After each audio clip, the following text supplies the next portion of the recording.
A paz do Senhor, meus irmãos e minhas irmãs. Em Êxodo capítulo 20, o primeiro e o segundo mandamento da lei de Deus, Deus diz: não terá outros deuses diante de mim, e não farás para ti imagem de escultura nenhuma. Foi escrito pelo próprio dedo de Deus nas pedras e entregue a Moisés no Monte Sinai. Infelizmente, as pessoas preferem dar mais ouvido e atenção aos seus líderes religiosos do que o próprio Deus escreveu com o seu próprio dedo nas pedras da lei.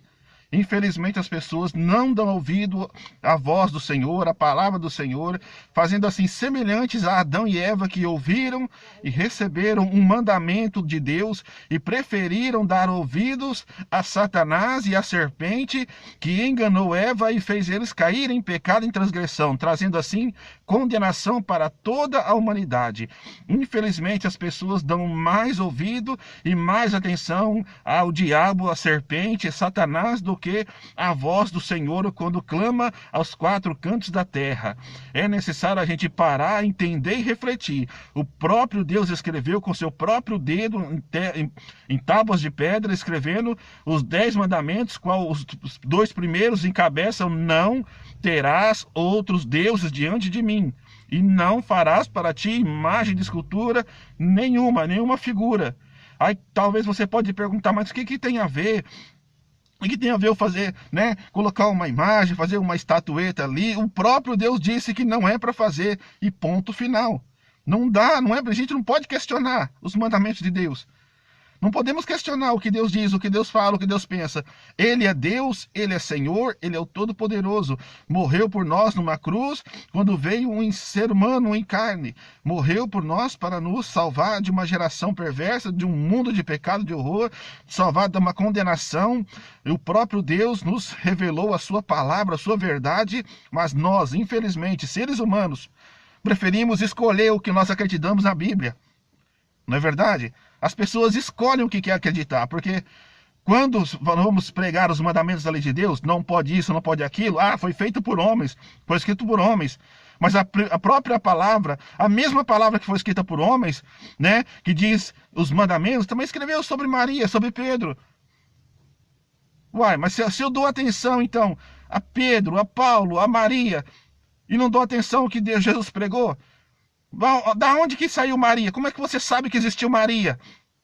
É porque a Bíblia que diz que existiu uma Maria, que teve um menino chamado Jesus. Aí quer dizer, então, que nisso eu posso acreditar. Nisso eu posso acreditar. Então eu acredito que existiu uma mulher chamada Maria, que engravidou virgem, que deu a luz ao Salvador. Isso eu não acredito, Isso eu acredito. Eu escolho acreditar nisso. E está escrito onde? Na Bíblia. Não é verdade? Mas quando a Bíblia diz que não pode fazer imagens, ou fazer daquilo ídolos, padroeiras, ou fazer das pessoas que foram usadas por Deus, fazer como senhores e senhoras, aí a gente escolhe não acreditar. Somos hipócritas. Hipócritas. Porque ou você escolhe acreditar em tudo que a palavra diz e obedece toda a lei, ou você não obedece nada, não acredita. Então, para mim não existiu Maria, não existiu Paulo, não existiu Pedro, não existiu ninguém, então também. Então é hipocrisia. Fica dessa maneira. Ou você escolhe acreditar na palavra inteira, ou você obedece à lei de Deus, ou você obedece aos mandamentos de Deus, ou você vai perder a sua salvação. Por quê? Porque Adão e Eva foram condenados, receberam condenação, foram expulsos do paraíso, porque desobedeceram o mandamento de Deus. Isso deveria ser uma referência, um exemplo, para mim e para você. Tá entendendo? Se Deus...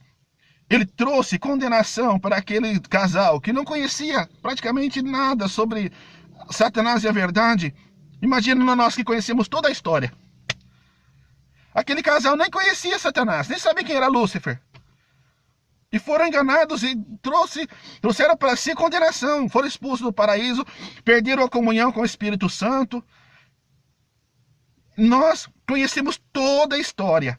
E ainda tem pessoas que se curvam diante de uma espada, de um pedaço de pau, se curvam diante de roupa, se curvam diante de dinheiro, se curvam diante de ídolos. É necessário você parar, entender e refletir. As pragas que trouxeram sobre o Egito estão caindo sobre o nosso mundo. Deus está irado com o seu povo. Deus está irado com a humanidade, porque Ele entrega o seu único filho para morrer numa cruz. Sendo Deus, é humilhado para nos salvar. para nos salvar dos nossos pecados, como foi dito pelo anjo, anunciado a Maria, que ele seria um grande homem de Deus, que viria para salvar o seu povo dos seus pecados. Não era do Império Romano, era para salvar o seu povo dos seus pecados, porque são os seus pecados, povo, que está levando à condenação. É seus pecados que está trazendo ira sobre a humanidade. Deuteronômio 28, ali tem as pragas. Aqueles que desobedecerem virão pragas. Então é necessário parar, entender e refletir. Toma jeito, toma posição. Ou você crê em Deus, ou você não crê em Deus. E se você crê em Deus, obedeça aos seus mandamentos.